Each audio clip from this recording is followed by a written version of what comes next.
ಕಳೆದ 14 ವರ್ಷಗಳ ನಿರಂತರವಾದ ಪ್ರಯತ್ನದ ಮೂಲಕ ನಾರಾಯಣಗೌಡರು ತಮ್ಮ ರಕ್ಷಣಾ ವೇದಿಕೆಯನ್ನು ಸ್ಥಾಪಿಸಿ ನಾಡಿನ ಎಲ್ಲ ಮೂಲೆ ಮೂಲೆಗಳಿಗೂ ಕೂಡ ಆ ಸಂಘಟನೆಯನ್ನು ತಲುಪಿಸಿ ಕನ್ನಡಿಗರ ಹಿತಾಸಕ್ತಿಗಾಗಿ ಹೋರಾಡ್ತಾ ಇರುವಂಥ ಒಬ್ಬ ಧೀಮಂತವಾದ ಚಳುವಳಿಗಾರ ಅಂತ ನಾನು ಅಂದ್ಕೊಂಡಿದ್ದೇನೆ.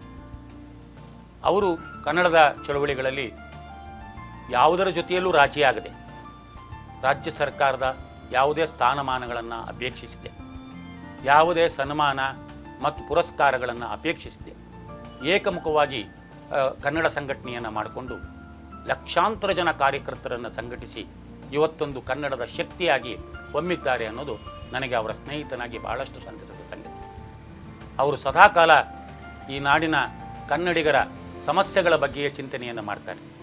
ಅದು ಕಾವೇರಿ ನದಿ ಜಲ ವಿವಾದ ಹೋರಾಟ ಇದ್ದಿರ್ಬೋದು, ಭಾಷೆಗೆ ಸಂಬಂಧಪಟ್ಟ ಹೋರಾಟ ಇರ್ಬೋದು, ಶಾಸ್ತ್ರೀಯ ಭಾಷೆಯ ಸ್ಥಾನಮಾನ ಕುರಿತಂತೆ ಇರ್ಬೋದು, ಗಡಿ ಬಗ್ಗೆ ಹೋರಾಟ ಇರ್ಬೋದು. ಎಲ್ಲ ಸಂದರ್ಭಗಳಲ್ಲಿ ಅವರು ತಮ್ಮ ಇಡೀ ಸಂಘಟನೆಯನ್ನು ಕನ್ನಡಿಗರ ಪರವಾಗಿ ಬೀದಿಗಿಳಿಸಿದಂಥ ಉದಾಹರಣೆಗಳು ಸಾಕಷ್ಟಿದ್ದಾವೆ.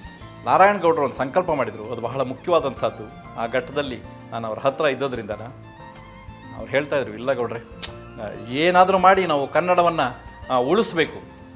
ಕನ್ನಡಕ್ಕೆ ಎಲ್ಲಿ ಅನ್ಯಾಯವಾದರೂ, ಕನ್ನಡಿಗನಿಗೆ ಎಲ್ಲಿ ಅನ್ಯಾಯವಾದರೂ ಅಂಥ ಸಂದರ್ಭದಲ್ಲಿ ನಾರಾಯಣಗೌಡರು ತಮ್ಮ ದನಿ ಎತ್ತಿದ್ದಾರೆ, ತಮ್ಮ ಗೆಳೆಯರನ್ನ ಜೊತೆಯಲ್ಲಿ ಬಂದಿದ್ದಾರೆ.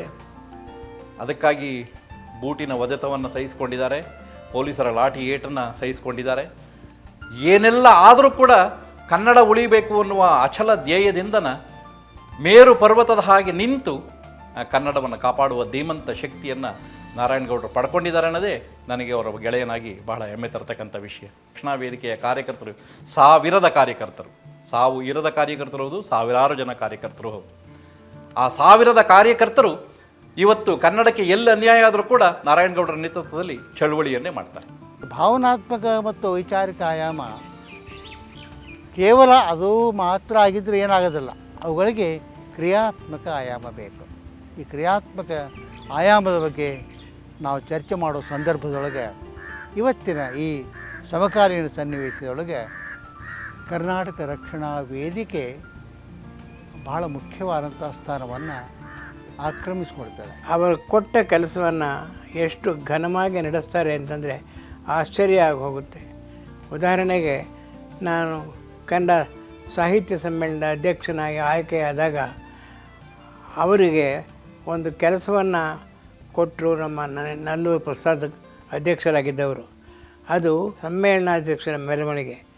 ಸಾಮಾನ್ಯವಾಗಿ ಹೆಚ್ಚು ಕಡಿಮೆ ಒಂದು 15-20 ನಿಮಿಷಗಳಲ್ಲಿ ಜನರನ್ನ ನಡೆಸ್ಕೊಂಡು ಇಲ್ಲಿಂದ ಹೋಗಿ ವೇದಿಕೆ ಕರ್ಕೊಂಡು ಹೋಗ್ತಾ ಇದ್ದಂಥ ಹಿಂದಿನ ಕಾಲದ ಮೆರವಣಿಗೆಗೂ ನಾರಾಯಣಗೌಡರು ಏರ್ಪಾಡು ಮಾಡಿದ ಮೆರವಣಿಗೆಗೂ ವ್ಯತ್ಯಾಸ ಆಶ್ಚರ್ಯಕರವಾಗಿತ್ತು. ಇದೇ ಬೆಂಗಳೂರಿನಲ್ಲಿ 50 ವರ್ಷದ ಹಿಂದೆ ಆದ ಸಮ್ಮೇಳನ, ಈಚೆಗೆ ಆದ ಮೆರವಣಿಗೆ ಮೈಸೂರಿನ ದಸರಾ ಮೆರವಣಿಗೆಯನ್ನು ಮೀರಿಸ್ತು.